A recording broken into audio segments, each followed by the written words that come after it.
बानी कितना के तू लिखल बाबा अपने हाथों से कहानी।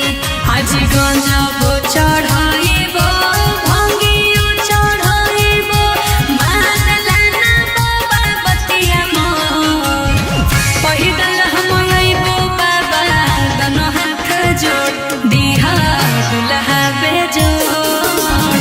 पैदल हम अइबो बाबा दोनों हाथ जोड़ दिहा दुल्हा बेजोड़।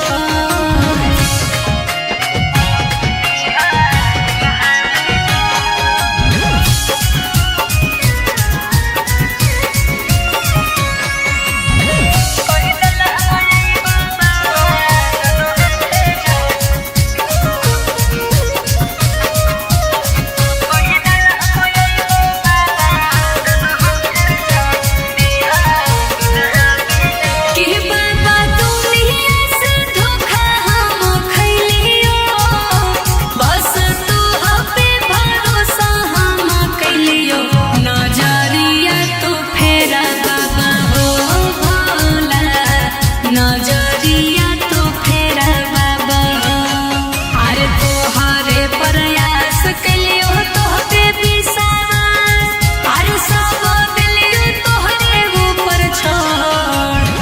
पैदल हम